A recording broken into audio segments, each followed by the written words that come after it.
Hi, everyone. Brian Miller here, Senior Director of Global Strategic Outreach for Wonder Workshop. And I'm really excited to have with me today our wonderful Educator of the Month for the month of January, Lana Shea. Lana, can you say hello to everyone?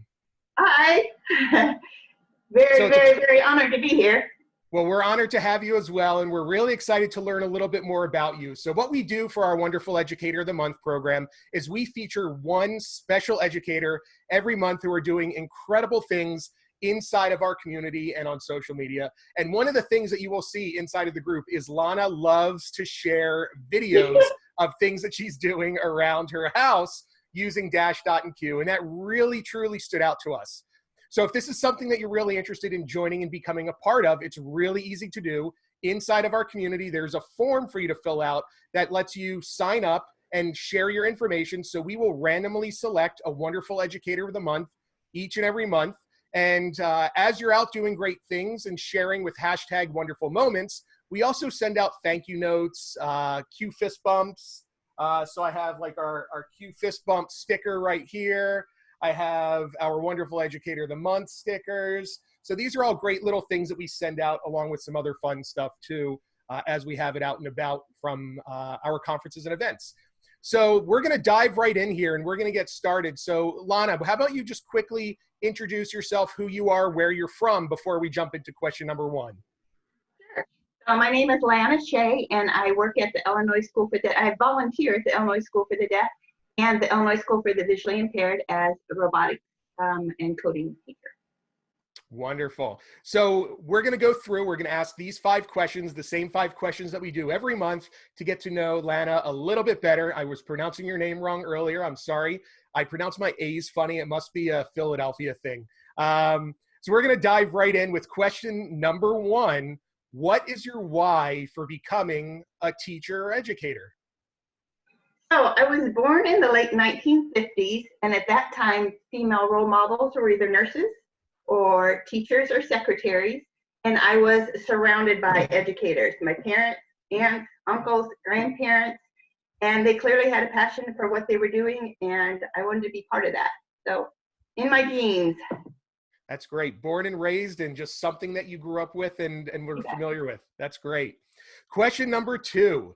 What interested you in coding and robotics? So back in the 1970s, we had colleges that were transitioning from mainframe computers without any student access to mini computers and dummy terminals. And college administrators were tasked with the problem of, where does this technology go? Do we house it in the math department or make it part of the science domain? And McMurray College made it part of the math domain, where my father was department chair. So he encouraged me to take a new class they were offering, basic, and my father always gives me good advice. I took his advice, and after the first Hello World, I was hooked and would go on to take 14 more programming classes, thoroughly enjoying it.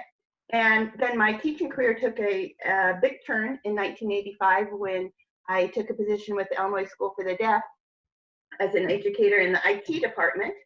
And the school bought Apple IIes for all the classrooms, and my job was to make sure they were embraced. So I had lots of chats with teachers. I created a lot of computer-assisted instruction, and just it was a wild ride going from Apple IIes to PCs to networks to internet. And the most interesting thing and how I got interested in robotics was the Illinois School for the Deaf has a dedicated building for a career in technology. And I got to be part of that process where we went from drafting tables to computer-assisted drafting, added computer-assisted machining, went from typewriters to word processors to desktop publishing to web pages, and just got hooked with the whole technology side from that end.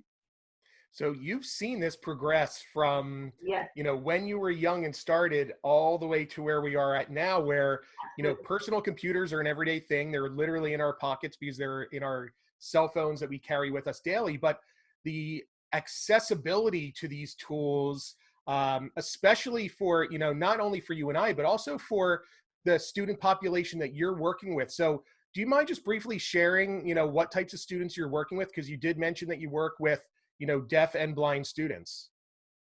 So at the Illinois School for the Deaf, there are lots of accommodations that they make. they do a lot of, depending on, you know, if the student has cochlear implants and has a lot of some hearing, then they will be introducing cued speech, which gives students so much more access to the English language than sometimes signs do, because a specific sign could mean multiple words. Tremendous amount of technology there, typically one-on-one. The Illinois School for the Visually Impaired, this is my first year helping out over there, so I'm not as familiar. I know Zoom text, I know a few tricks, but the robots and iPads are accessible to both sets of students. So I'm not as involved with the accessibility as the majority of the classroom educators would be. Got it. But they're still available to use, which is great. And that they are impacting students no matter what background they have, I think is truly one of the most magical things. I had the privilege and opportunity to work with the Alabama Institute for the Deaf and Blind a couple of months ago, along with the founder of Deaf Kids Code. And working with those students, you know, they're just like every other child. I mean, you can't really, you know, say that they're any different, because they aren't. You know, they are trying to solve the same sort of problems, navigate the world that they live in. They have an impairment, but that doesn't stop them from being inquisitive and collaborative and working through, you know, the same sets of problems that everyone else does. So I thought, for me, that was just a magical, eye-opening experience, and loved working with that student population. All right, we're going to jump into question number 3. So how has coding and robotics with Dash, Dot, or Q impacted your teaching? So shortly after I retired at the Illinois School for the Deaf, I had an interesting conversation with the elementary school principal, and it kind of went like this. Angie, I would really be interested in returning to my roots and getting into the classroom and teaching coding and robotics. And I'll volunteer, but I'm going to be wearing sweats and Converse. And she said something like, Lana, we take you in your pajamas. So Dash and Dot, they got me back into the classroom, and that was pretty magic. And I have to say, Craig of the Creek theme, I love it. It is so empowering for students to be finding hidden potentials and things, and it just takes creative problem solving to a new level. It's thoroughly enjoying. Well, we've loved using Craig of the Creek, and also seeing, you know, the videos like I've mentioned that you've shared so far, solving a lot of the missions and challenges with the Wonder League Robotics competition as well too. All right, question number 4. What is your favorite moment with using Dash, Dot, or Q? Okay, so I have my school favorites, like when the kids race down the stairs to robotics club, which is obviously against the rules, but I smile because I feel like I'm taking my passion for coding and robotics and bumping it down another generation. When you see the kids jumping up and down because Dash made it over the bridge or opened the gate, you know, that's powerful. I so enjoy that. And then, of course, I have my home memories where I'm making videos and just having so much fun with that. That's great. And, you know, when it comes to students being excited, if it's not contagious to you, you need to rethink your career, right? Because just seeing their level of excitement and how passionate they are for solving a problem that they spent a lot of time working through for a long period of time is special, not only for the students, but also for you who get to work with them on a daily basis. You celebrate in the successes that they have. And that's the powerful part about being a teacher. All right, and our last question, number 5. What tips do you have for a teacher that is just getting started in coding and robotics? So I told you I'm wearing Converse, but I'd have to quote Nike and say, just do it. There are so many online resources. You have a tremendous amount of peer support. You have Wonder staff, you have Wonder tech support, you have access to Wonder supplied aligned curriculum and all the other teachers who are sharing. And then, you know, I talked about grading papers is not, you know, not a why. And you guys had this new awesome app, Class Connect, I think. So yeah. Teachers are not taking papers in red pens. They're able online to see where the students are on the learning continuum and That's just powerful. But if you're still intimidated, then grab a group of high school or junior high kids, let them loose with Dash, and probably, I mean, you'll learn along with them, but probably you can entice them to become mentors and to run the club, and then your role becomes awesome facilitator.